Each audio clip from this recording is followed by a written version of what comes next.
bienvenidos a un nuevo capítulo de Entre la Vida y la Música con Romina Leal y Arturo Estanislao, pianista. Arturo, bienvenidos a todos. Bueno, estoy muy feliz de que estemos hablando de este tema. Bueno, es un tema, yo siempre digo que es un tema interesante porque un poco nos interpela a todos. La idea del capítulo de hoy era hablar un poquito de cómo muchas veces la música, ¿no?, está incorporada naturalmente dentro de una idea de lo que la educación, digamos, le tiene que dar a un individuo, ¿no? Si nosotros miramos siempre en los colegios primarios, en los colegios secundarios, en el high school de allá, hay una materia que es música, ¿no? O sea, y hay un profesor de música que imparte esa materia. Ahora, lo interesante del fenómeno, y un poquito de lo que queremos charlar y comentar hoy, es cómo en algún sentido ese acercamiento o ese planteo pedagógico fracasa. O sea, totalmente. Y yo me permito acá ser, digo, en esto voy a ser muy políticamente incorrecto, pido perdón a mis oyentes por esto, pero realmente si uno observa, ¿no?, qué es lo que queda de esa experiencia, que yo siempre digo que es una oportunidad desperdiciada porque la música acercada a un niño en una edad muy temprana, sin ninguna duda puede ser como una puerta o un universo que se le abre y que puede empezar a relacionarse desde muy pequeño, 8, 9, 10 años, a un niño se le acercan clases de música, ¿no? En el colegio, ¿no?, en el secundario, hay clases de música. Ahora, es muy interesante porque vos sabés que nosotros en las clases solemos trabajar muchas veces con alumnos que comienzan completamente de cero, o sea, que no tienen ningún recorrido musical previo y que comienzan a tomar clases. Y yo siempre tengo una entrevista en que la primera pregunta que les hago es esa. Te digo, ¿tomaste alguna vez clases de música? ¿Tuviste algún tipo de formación, de acercamiento? Y la respuesta suele ser no, la verdad que no. Y siempre hay un comentario, un corolario que es como, bueno, lo que veíamos de música en el colegio, pero eso no cuenta. Claro. Es como inglés, ¿no? Esas materias que están ahí, pero bueno, sí, vi algo, pero no tengo idea. Claro, exacto. Bueno, esa suele ser la respuesta. La respuesta entonces, suele ser como si tuviste una idea, no tenés idea, ¿no? También desde el... Bueno, hay algo curioso porque todo el mundo dice, sí, bueno, sí. A veces la respuesta suele ser, bueno, sí, vimos en el colegio algo del pentagrama, pero no me acuerdo absolutamente nada. O sí, me hablaron alguna vez de la clave de sol, pero la verdad que no recuerdo nada y no aprendí nada y no me sirve. O sea, es como que siempre la sensación es que si hubo algo, fue pobre o fue algo que no los marcó, que no los definió. Nunca la respuesta es, sí, yo quiero aprender a tocar el piano porque yo cuando fui al colegio tenía un profesor, una profesora de música que era maravilloso y que nos hacía escuchar y que cantaba. O sea, nunca la respuesta es, yo tengo ganas de profundizar en la música porque tuve un contacto, una experiencia previa que me habilitó eso. Y siempre la respuesta es como no fueron clases de música. O música era recreo, nadie prestaba atención, nadie aprendió nada, nadie tocaba un instrumento. O a veces inclusive la respuesta es peor, porque es como, bueno, en el colegio yo me acuerdo que había un piano, pero en realidad el piano siempre estaba cerrado con llave y nadie lo podía tocar. Entonces era como que era esa cosa prohibida y solo supuestamente el maestro de música podía tocar, pero en realidad nunca lo tocaba y todos sabíamos que nadie podía acercarse a eso, ¿no? Como que era algo prohibido, ¿no? Y el recuerdo de la música en el colegio es ese instrumento que nadie podía tocar, ¿no? Y que estaba bajo llave. Estaba bajo llave, totalmente cerrado, ¿no? Entonces es muy interesante porque, claro, con el paso de los años yo he trabajado y trabajo con tanta gente distinta, de backgrounds diferentes, pero esa respuesta es recurrente, siempre es igual. O sea, uno a veces es como en el fondo espera, quizás el próximo sí tuvo un buen profesor, habla bien de la clase de música, no, yo sí aprendí, o bueno, sí, para mí fue la posibilidad de tocar por primera vez un piano y yo me enamoré y a partir de ahí, o sea, nunca es eso, ¿no? De hecho, vamos a hacer un experimento, esto yo nunca te lo pregunté. Sí, ¿no? Debe haber casos, bueno, puede haber casos, pero son excepciones a la norma, no son la norma, no son lo habitual. De hecho, yo te pregunto, y esto es una pregunta de la cual no sé tu respuesta, ¿cuál fue tu experiencia? O sea, vos tomás clases de música, de canto, disfrutás la música. Ahora, ¿cuál fue tu experiencia con la música en el colegio, cuando vos eras una niña, digamos? En el colegio primario, en el high school. Sí. No, nula, nada, cero, la de todo el mundo. O sea, es como una materia de ocio, de esparcimiento. Es como, bueno, ahora nos podemos rascar un rato la panza, claro, ¿no? Recreo, básicamente. Es como es recreo, ¿no? Pero digo, ¿vos recordás alguna experiencia? Nada. O sea, tengo así como un vago recuerdo de que nos explicaron que es un pentagrama, así de que iban notas y que... Pero después de grande, cuando te enfrentás a un pentagrama alguna vez, son hormigas. O sea, es como noción cero, nula, absoluta. Es como, no me quedó nada. No es como que te digo, bueno, en ciencias estudié célula y es la mínima porción de materia. No sé, ahí me quedó algo. No. Claro, sé. la regla de 3 simple. Claro, las reglas de las tablas de multiplicar. Bueno, Tal no, cual. es como que... De hecho, ¿tenés algún recuerdo puntual de la profesora, el profesor de música de tu colegio? Tengo una profe, pero que era profe de música y de folclore. Sí. Que me la acuerdo más por las clases de folclore y de música. Porque pero bailaba. La profe, claro, que bailaba y además daba música. Bueno, pero fíjate que vos recordás algo del baile, ¿eh? O sea, sí. Pero no del contenido puramente musical. Sí. ¿Me equivoco? Digo, No, total. Es que lo que te digo era... Y seguro he tenido muchas más, pero la recuerdo a ella porque era profe de 2 materias y porque, no sé, capaz yo soy muy física. A mí me gusta mucho meter el cuerpo y las danzas y todas esas cosas, entonces seguro hice más engage con ella desde ese lugar y además me acuerdo que era profe de música. Pero no me acuerdo de otros maestros de música que seguro he tenido porque esta es una sola. Bueno, es muy curioso el fenómeno, pero eso suele ser la norma. O sea, sí. la mayoría de los alumnos tienen un recuerdo, tristemente. ¿Y por qué yo digo que es algo triste? ¿Y por qué yo siempre digo que es una oportunidad desperdiciada?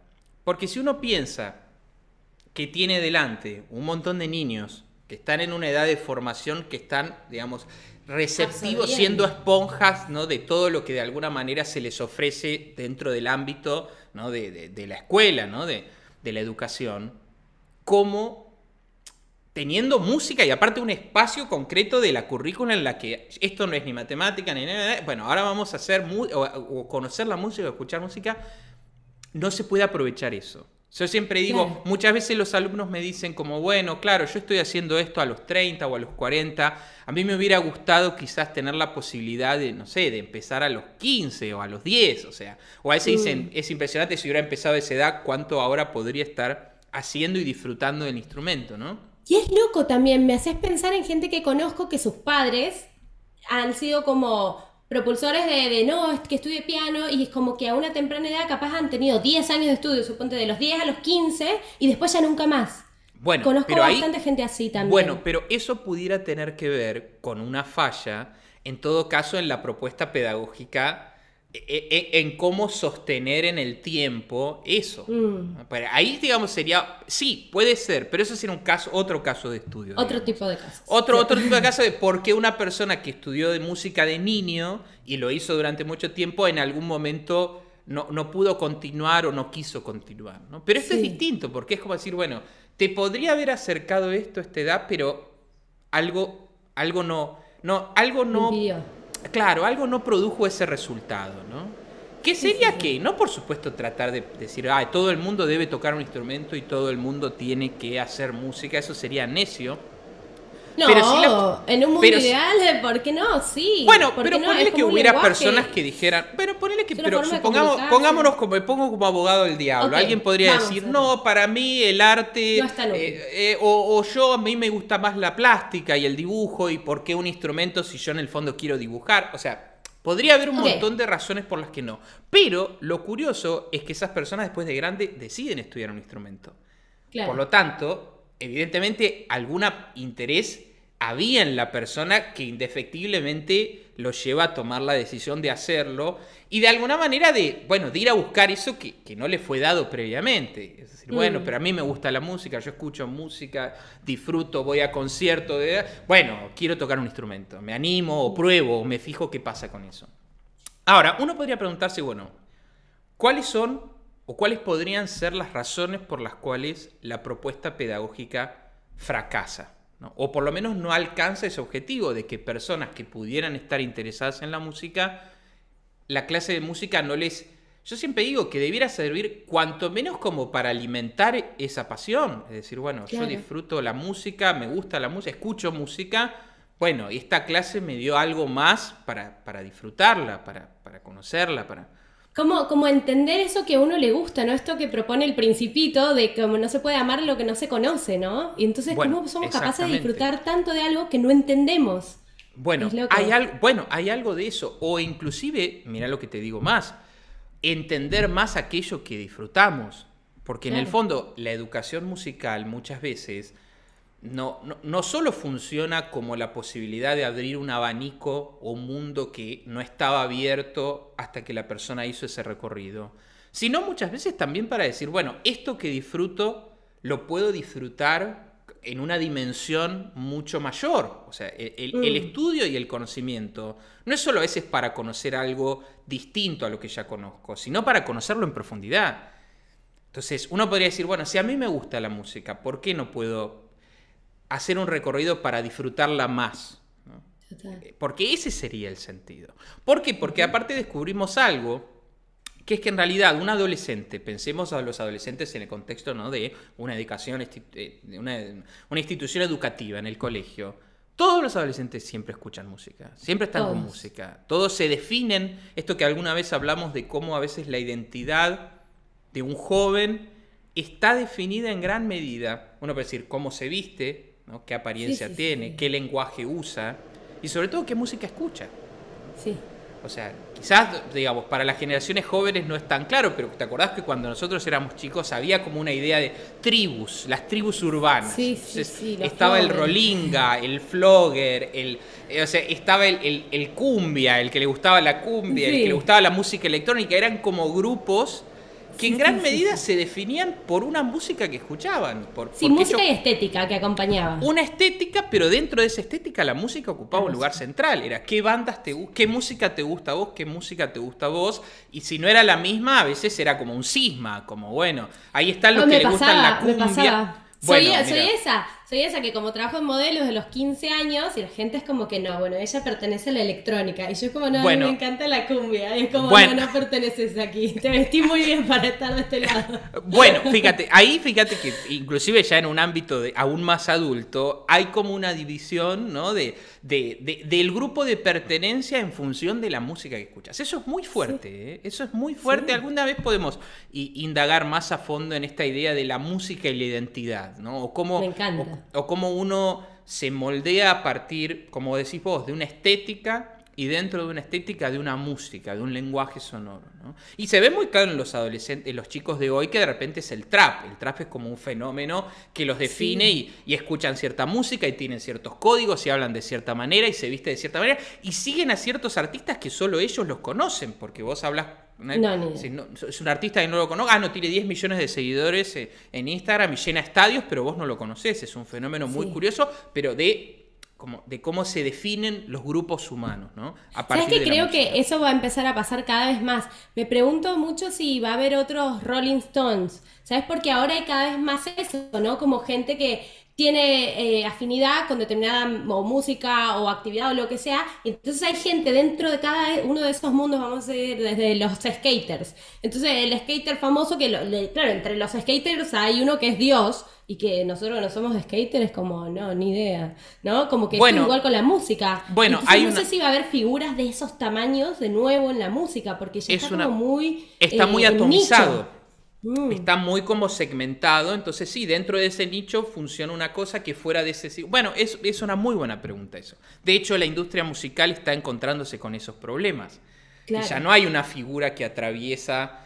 Es como que, bueno, hay nichos y dentro de esos nichos... Bueno, es muy interesante. Es un proceso de atomización del público, ¿no?, que consume cierta música, ¿no? Pero digo que esto, volviendo al tema de la escuela, uno diría, bueno, pero si los adolescentes viven pegados a su música y se definen por esa música, ¿cómo la clase de música no los interpela? Porque, en todo caso, inclusive, ¿cómo la clase de música no los podría contrastar o decir, bueno, esta música que a vos te define, bueno, fíjate esta otra, o fíjate cómo esta música definía a otras generaciones, porque eso es muy interesante, o sea... Bueno, mi época, cuando dice la gente más grande, mi época, y se refiere a la época de la adolescencia, ¿no? Justamente. Bueno, o sea, pero yo, por ejemplo, digo, ¿cómo puede ser que la clase de música no sea un espacio para que la persona pueda enfrentarse a músicas distintas a aquellas que lo definen, ¿no? ¿No? Entonces vos decís, bueno, no, a mí me gusta esta música, ¿no? Pero dices, ¿y cuál era la música que escuchaban tus padres cuando tenía tu edad? ¿O qué era la música que escuchaban tus abuelos cuando tenía tu edad? Claro. Tan solo una pregunta de eso, que sería muy interesante porque en el fondo, yo siempre digo, hablando de esto de los fracasos, a mí también a veces, y quizás eso pueda ameritar a todo un capítulo del podcast, de cuáles podrían ser los planteos alternativos a ese planteo pedagógico que desde nuestro criterio fracasa. ¿No? Pero, porque digo, ¿qué pensás? Los estamos reconociendo ahora, reconocemos las falencias del sistema educativo, pero ¿qué? ¿No tenemos como posibles soluciones o sentís que Bueno, a mí se me ocurren... Para no ser solo críticos. No, por supuesto, es que, a ver, por supuesto, uno siempre, yo digo, a mí se me ocurren cosas en mi delirio y mi fascinación o en mi fantasía de cómo debieran ser, no sabemos cómo funcionarían en la realidad, pero sí, por ejemplo, yo creo que un profesor de música en un colegio podría proponer lo siguiente: tarea para la clase que viene, pregúntele a su padre y a su abuelo cuál era la música que escuchaban cuando tenían tu edad. Claro. Y eso puede ser muy interesante, porque de repente... Claro, porque de repente vos decís, bueno, yo me defino por esta música, pero ¿cuál era la música que definía a mi padre? Entonces, ¿y qué escuchaba? Y ir a buscar, decir, bueno, a ver, ¿qué artistas eran los que estaban? ¿Qué era lo que sonaba en la radio? Y esto ¿y vos te relacionabas con esto? ¿Y cómo era ese fenómeno? Y es muy interesante porque vos de repente podés decir, claro, de alguna manera... Lo que para esa persona adulta, aparte siendo que el adolescente siempre está en ese contraste, ¿no?, con la figura autoridad paterna, bueno, sin ninguna duda es muy posible que no coincidan en los gustos musicales. Claro. Sería muy raro que los hijos escuchen exactamente la música de los padres. Sí. Y yo creo que los podría enriquecer. Tan solo para decir, estos estaban locos, mirá la música que bailaban. ¿Sabes qué? No, siento que muchos artistas que he escuchado en entrevistas siempre dicen, no, porque en mi casa, cuando era, no sé, Dua Lipa, justo escuché esta semana en una entrevista, en mi casa cuando era niña sonaba tal cosa, y tengo mismo recuerdo de muchos grandes artistas, por supuesto, de sentirse muy influenciados por la música que escuchaban sus padres en la niñez. Por supuesto, y al revés también. Y al revés también, yo he escuchado artistas en entrevistas que dicen, no, en mi casa sonaba Luis Miguel, como diciendo, o sea, y yo me formé con eso y tengo una influencia de eso también. Es muy interesante. Mira, no quiero ahora citar porque no quiero citar mal, pero había un artista muy, muy popular que decía, no, y en mi casa no, sonaba así, más o menos, lo de la radio y tal o cual cosa, y bueno, me quedó algo de eso, ¿no? O bueno, algo de eso siempre lo tengo presente como referencia. Pero digo, sí, lo que uno escucha en el entorno lo condiciona. De hecho, ¿qué sonaba en mi casa? Música clásica. O sea, yo tengo que decir que para mí fue muy fácil porque yo en algún sentido sí, tuve mi etapa de rebeldía y quienes escuchan el podcast se sorprenderían de ciertas fotos mías con el pelo rubio y la remera de Kurt Cobain. O sea, yo pasé por mi etapa de rebeldía adolescente y sí, lo dejé a Beethoven por un momento de lado y incursioné en todo cuanto se pueda imaginar. No voy a decir públicamente todas esas incursiones, pero quiero decir que sí, uno pasó también por esa etapa, pero yo reconozco que después de todos esos recorridos había algo a lo que volví y a lo que yo sentía que, bueno, también me definió y me formó, ¿no? Aún siendo algo que simplemente estaba ahí en el ambiente, no es que a mí se me inculcó, era lo que sonaba, lo que escuchaba mamá, la colección de vinilos que había en casa, el piano que estaba ahí, que fue una de las cosas que me invitó. Pero digo, ¿cómo tender un puente generacional también le puede permitir a una persona acercarse a repertorios que si uno los pusiera solo así simplemente de la nada, si bueno, agarramos un niño de 13, 14 años que está acostumbrado a escuchar cierto tipo de música y vos de la nada le decís, bueno, ahora escucha esto, ¡pum! Y quizás la primera reacción es como, esto es un bodrio, esto es aburrido, pero esto no tiene ritmo. O sea, habría un montón de reacciones que serían como diciendo, esto no me interesa.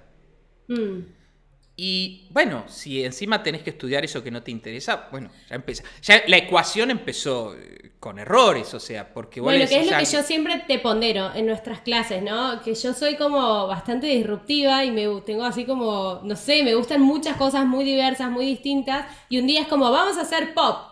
Y es como, ok, vamos a hacer una canción depresiva y lenta. Y otro día, no, vamos a hacer, no sé, una canción súper alegre y feliz. Y no, o sea que tengo ganas de hacer cumbia. Y me encanta que sos capaz de seguirme el ritmo y de ir para el lado que disparo, diría mi abuelita. Pero porque es muy lindo eso de como, no me dejas que me aburra de un material, sino es como, ¿qué te suena hoy? Porque también uno está transicionando y viviendo momentos distintos que decís, oye, ya no estoy re feliz, no tengo ganas de estudiar la canción triste. Que en otro momento que mi papá estaba triste, estaba para eso. Bueno, de alguna manera, cierto planteo pedagógico de la escuela sería como, no, ahora Romy vamos a estudiar esto, porque esto es lo que tenés que saber. Claro, y punto, listo, chao. Claro, entonces lo más probable es que vos digas, bueno, a ver qué tengo que aprender, me memorizo, trato, ¿no? O sea, de alguna manera, un poco esta propuesta es un poco delirante que yo hago de cómo la clase de música debería servir como para acercar a las personas a músicas distintas. Sí. Y darles esa perspectiva inclusive histórica de la música, pero no a partir, como hacen, y creo que es otro de los fracasos, de que se cree que la clase de música es una clase de historia de la música, y ni siquiera de historia de la música, de historia de la música clásica, culta, europea, occidental, básicamente del 1700 al 1900. Entonces, el adolescente, los géneros instrumentales del barroco son el concierto, y tiene como que memorizar toda una especie de data que no es requerida. Claro, no, pero aparte es muy curioso porque muchas veces han venido alumnos que me decían, tengo que preparar el examen de música, no sé, en chico, jovencito. Me decía, bueno, el profesor nos dio esto de historia de la música, ¿no? Y tenemos que memorizarnos esto, yo no entiendo. Y que de repente, en algún momento, ¿no? Y entrando en confianza con los chicos, yo les decía, che, ¿alguna vez escucharon algo de esta música? Me dice, no, nunca. Digo, el profesor nunca les hizo escuchar esto de lo que estás hablando de la sinfonía. Y dice, no, nosotros nos daba esto y ponía en el pizarrón y teníamos que copiar y después memorizar. Entonces, yo digo, ¿qué interés puede tener un adolescente en memorizarse los géneros instrumentales del barroco sin haber escuchado jamás la música barroca, sin tener ni idea de lo que está hablando? ¿Qué valor educativo puede ser para él memorizar eso que lo va a olvidar en el momento mismo? Terminó el examen y ya lo olvidó. Es que lo que te decía, es data que no es requerida. No es que luego vas a tener una conversación con alguien de la que vas a hablar, la música barroca. Tampoco. O sea, no es data que vas a usar en tu día a día, ni con nadie, no vas a la verdulería y conversás con el verdulero de eso, no vas a ningún lugar común. Entonces, y tenés esa conversación. Entonces, claro, ¿para qué vas a fijar esa información? ¿Para qué vas a fijar esa información que habla de cosas que no tenés ni idea de lo que son? Porque no las has escuchado. Entonces yo siempre digo de que en una clase de música lo que debiera suceder, y acá va otra de las propuestas, las críticas y las propuestas, es que se escuche música. Claro. Algo tan simple como eso. Claro. En la clase de música no se escucha música. Bueno, empezamos mal. Hay que volver a dar las cartas de vuelta, porque sería lo primero, ¿no? Porque si vamos a hablar de un fenómeno, primero tratemos de conectarnos mínimamente con el fenómeno. Claro, mucho antes que la comprensión y que la ejecución de un instrumento, la escucha. La vivencia, del fenómeno. O sea, todos los músicos empezamos escuchando música y después aprendemos a hacerla, ¿no? Estamos hablando de una escucha activa, no es poner ahí un No, claro, no. De escuchar y realmente conectarnos con eso, esto que hablábamos, ¿no? Desde el paraíso. Digo, de una escucha comprometida y de tratar de ver realmente qué es lo que está pasando y qué es lo que me produce a mí eso. Que los invitamos a ver nuestro primer capítulo del podcast, porque este es el capítulo número 12, pero en el primer capítulo, que fue nuestro capítulo piloto, hablamos de la música desde el paraíso, que es una parte específica del teatro, de donde uno no tiene la mejor visión, pero es justamente donde puede poner en juego o desarrollar otros sentidos, como hasta inclusive lo emocional, ¿no? No solo los sentidos de percepción sino otros más. Así que los muy invitamos. Muy bien, Romy, lo condensaste de manera maravillosa. Mira, o sea, perfecta. De ahí porque al yo sí link. soy buena alumna. Bueno, pero ¿por qué? Porque el profesor deja abierta la puerta a seguir, a seguir las vibraciones del alumno. Digo, en ese sentido yo creo, de hecho, llevando ya mi planteo pedagógico al borde del anarquismo, o sea, yo no creo que debiera existir en las clases de música, o por lo menos en ciertas clases de música, la idea de un programa o un cronograma. Yo creo que en este sentido es posible que el fracaso de la pedagogía musical en las instituciones educativas provenga del hecho de que hay una serie de contenidos, una currícula en la que vos decís, bueno, les tengo que tomar examen y tienen que saber este conocimiento. Claro. Entonces eso ya obviamente quita la libertad de decir, ¿no? A ver, preguntemos a la generación de nuestros padres y ver qué música traen. No, es como, bueno, es importante que el alumno sepa que las notas son do, re, mi, fa, sol, la, si y que la clave de sol se dibuja así. Listo, eso sí es lo que uno aprende en la primaria.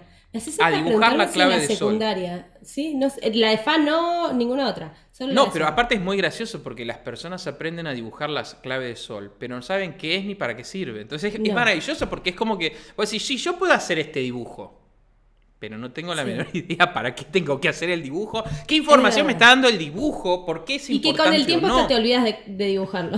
Y también te olvidas después del dibujo, por eso digo... Lo reconoces y lo ves, pero no sos incapaz de... Eso. A ver, yo entiendo que en clases para niños muy pequeños, a veces al niño el hecho de dibujar la clave, bueno, puede ser como una manera de acercarlo a cierta cosa, pero no pudiera ser como el objetivo, o sea, el objetivo final de eso. Pudiera ser una práctica que pudiera tener tangencialmente alguna importancia, pero mínima, porque dibujar una clave de sol puede ser útil si yo voy a escribir música.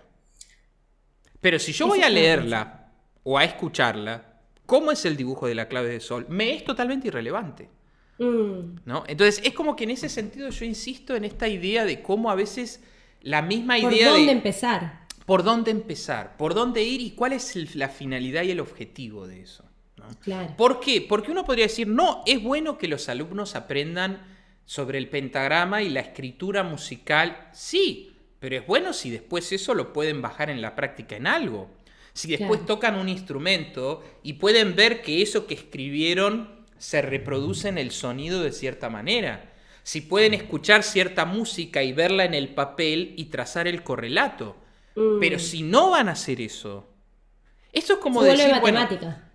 Bueno, es lo que yo digo, para lo que es las clases de música en los colegios, denle más matemática. Sáquenla directamente. Dicen, ya no hay más música. Pero porque es la realidad, sí, que es muy parecido a lo que estás diciendo me imagino, a medicina, a una carrera así. Imagínate que a un médico le den solo teoría y que nunca vea un cuerpo y que no sepa bien de cómo se compone más que en un libro. Es imposible, es como, hay una teoría que hay que saberla para entenderla, pero si eso no está contrastado con lo experimental, con la experiencia de... Con la práctica. Con la práctica, no carece de sentido. Entonces, tener toda esa información... Toda esa información teórica desconectada de la realidad. Por eso yo siempre digo que esto, yo cito al maestro, cada día más grande el maestro, él siempre decía, la música es esencialmente una práctica.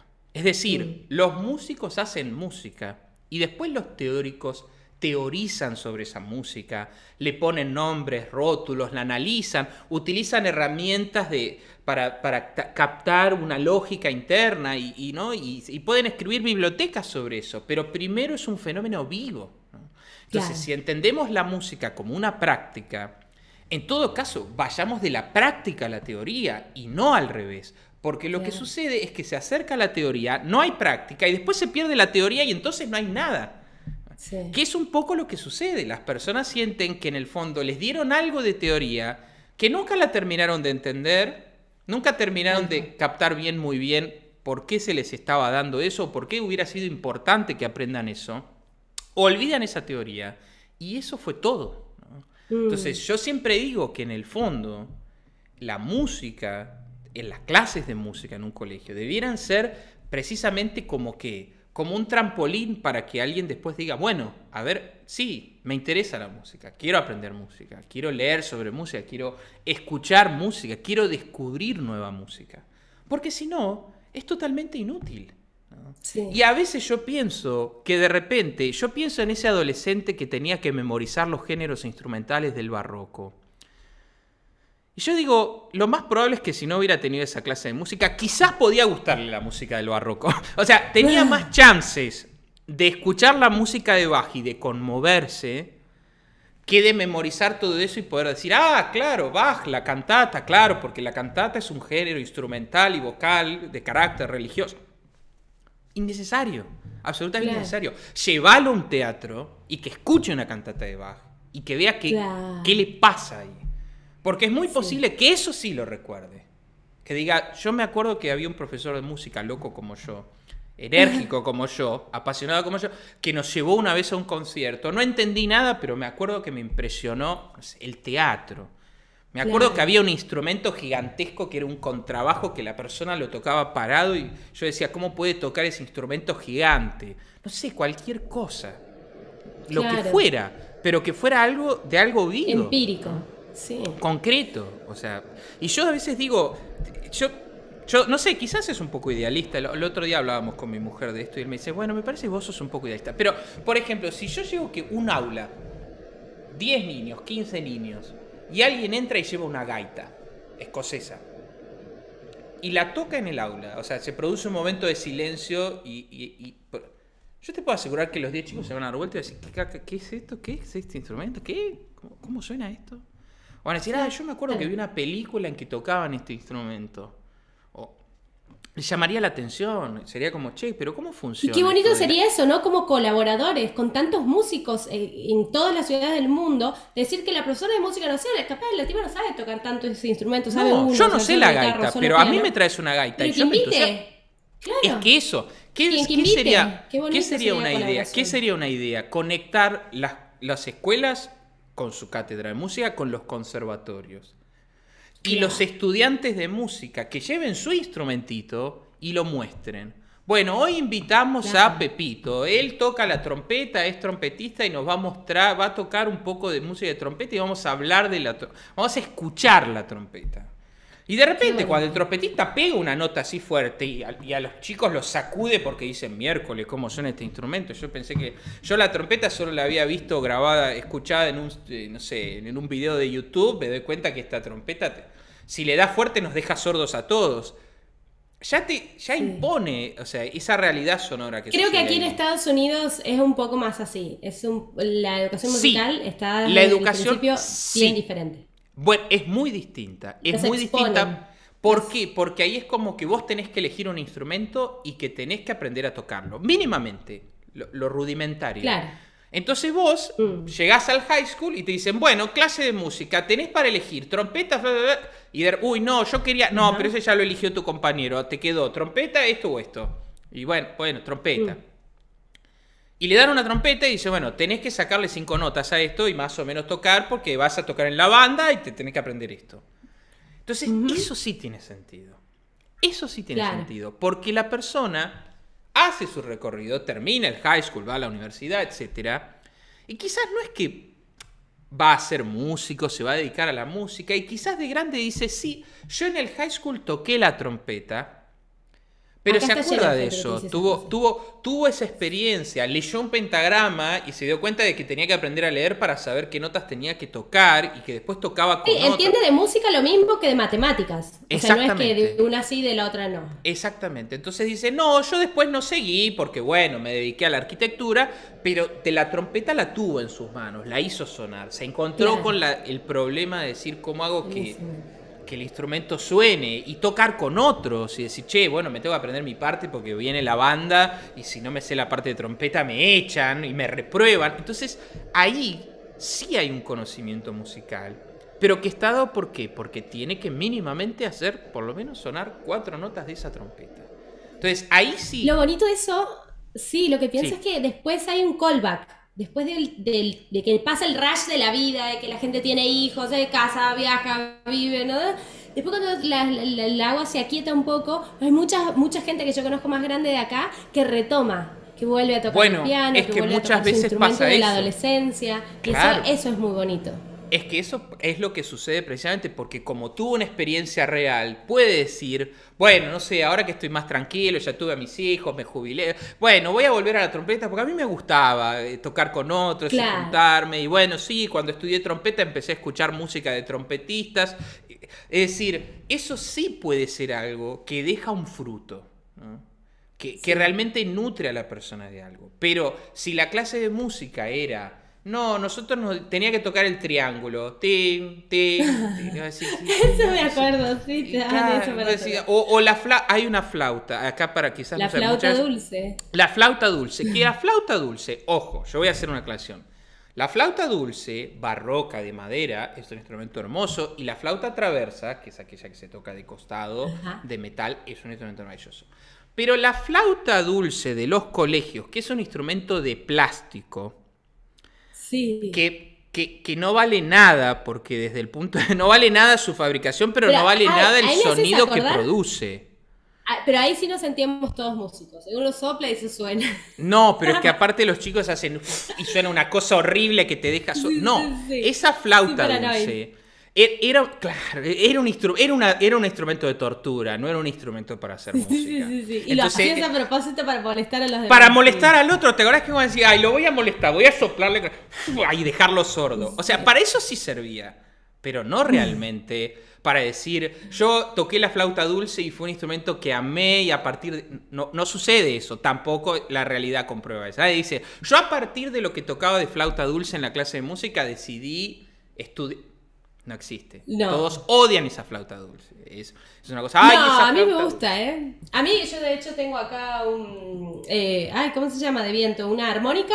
Bueno, pero la armónica es otro instrumento ya más rico y es bien difícil. Es difícil. No, aparte los instrumentos de viento son instrumentos terribles. Pero quiero decir, eso sí es un instrumento. La flauta dulce... Pero te quiero decir, tampoco es que la flauta dulce me inspiró eso. Solo me gusta este otro. Bueno, por eso. No es que vos dijiste, las clases de flauta dulce en el colegio eran tan estimulantes que dije, quiero aprender la armónica. No, vos lo dijiste muy bien. Pensé que iba a ser muy fácil. Basada en mi experiencia de la flauta dulce, dije, ay, me encanta la armónica. Me regaló un amigo y cuando fui a tocarla no es como la dulce que soplas y suena. No, claro, es mucho más complejo. Claro. Pero lo que quiero decir es, ¿no? Y como para redondear los elementos, de cómo de repente, insisto, un acercamiento pedagógico diferente podría producir resultados completamente distintos, ¿no? Completamente distintos. Y yo creo que quizás un desafío, ¿no? Y ojalá alguien tome el guante de esto o alguien llegue a las mismas reflexiones que yo, pueda empezar a decir, no, momento que tenemos que resignificar el espacio de la música en el colegio, porque es una oportunidad que está siendo desperdiciada de promover un espacio y un ámbito en que una persona que está en una edad en el que es receptivo, en el que se involucra con aquello que se le propone, bueno, pueda realmente ser un trampolín para empezar la educación musical, ¿no? Una educación musical que lo acompañe toda la vida, ¿no? Pero bueno, nada. Un dejar bien plantada esa semilla. Exactamente, plantar esa semilla. Para que algún día florezca. Exactamente. Y dé fruto. Ojalá que así sea. Ojalá que así sea. Y me encanta uno tiene una esperanza. Que desde este pequeño espacio que compartimos con todos ustedes siempre los estamos alentando a ir por la experiencia, a animarse, a tocar, a meter las narices, a buscar buenas clases, buenos maestros, y queda siempre mucha tela para cortar, pero los alentamos también a que nos dejen comentarios con los temas. Yo amaría... Tanto si están de acuerdo como en desacuerdo, ¿no? Porque también habrá gente que dice, no, yo tuve tremendo profesor de música y queremos escuchar esos testimonios también, Me encantaría, apuesto a que no van a ser, si hay, no van a ser muchos. No, pero me encantaría que nuestros oyentes, si nos están viendo en YouTube o pueden ir ahí a verlo en el canal de YouTube, dejen sus comentarios cómo ha sido su experiencia. Es muy interesante, los vamos a leer atentamente. Primer acercamiento a la música. No diría su primer acercamiento. ¿Cómo ha sido su experiencia? Educación en la escuela. De la música en las escuelas, en el colegio primario, en el colegio secundario. ¿Cuál fue su experiencia y qué se llevaron de eso? De hecho, si tenemos los suficientes comentarios, después podemos hacer un segundo episodio del podcast leyendo eso y comentando y ampliando un par de conceptos más. Así que les dejamos ese desafío si quieren hacerlo. Me encanta. Ampliaremos entonces si sea necesario. Desde aquí les mandamos todo nuestro cariño. Los alentamos a que nos sigan también en redes sociales. Arturo Estanislao Pianista, @Romita Leal es mi Instagram. Ya más nada para decir. Vamos a tratar de hacer capítulos un poco más concisos. Nos cuesta, nos vamos por las ramas. Pero ahí vamos a... No sabés cuántas cosas dejé en el tintero. Quedan en el tintero. Quedarán en el tintero. Yo lo sé, pero quedarán en el tintero para nuevos capítulos. Les mandamos muchos cariños. Desde aquí te despido, Arthur. Un gustazo como cada domingo. Besos enormes para todos y hasta la próxima. Hasta la próxima, cariños. Chao, chao.